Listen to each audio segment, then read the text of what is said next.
Fala galera, está começando o último vídeo da edição especial do Mola, em que vamos aprender sobre cada peça e suas aplicações na vida real.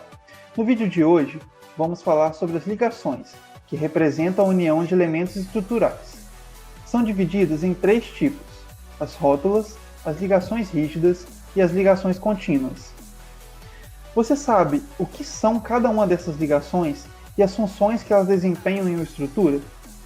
O termo ligação é aplicado a todos os detalhes construtivos que promovam a união de partes da estrutura entre si. Iremos começar com as rótulas. Elas são descontinuidades criadas para anular os momentos fletores em determinados pontos da estrutura. Dentre os maiores exemplos de estruturas reais em que encontramos as rótulas estão as treliças. Elas são armações que podem ser feitas de materiais como alumínio, aço, ferro e madeira, e têm suas extremidades ligadas por pontos denominados nós. Essas estruturas se caracterizam por resistirem aos esforços normais de tração e compressão. As treliças podem ser utilizadas em diversos meios na construção civil.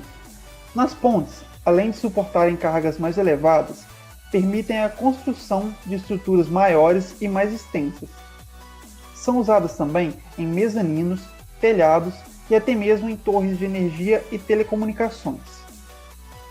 No entanto, o principal uso dessas peças é em lajes pré-moldadas e vigotas, pois propiciam maior agilidade ao processo e economia ao projeto. Já as ligações rígidas são elementos que não permitem a rotação entre as partes ligadas. Assim, o ângulo de rotação entre as partes ligadas é o mesmo antes e depois do carregamento da estrutura. Em termos práticos, podemos visualizar as ligações rígidas como elementos engastados, uma vez que elas devem impedir a rotação relativa entre a peça e o elemento de apoio, evitando o tombamento e transmitindo à peça de apoio os esforços internos. As ligações rígidas se distinguem em relação aos dispositivos e elementos de ligação.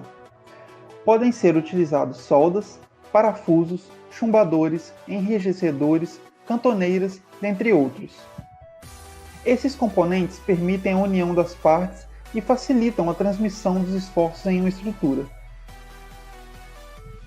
Há ainda as ligações contínuas, que são junções aplicadas às rótulas a fim de unir duas molas e torná-las contínuas de fato.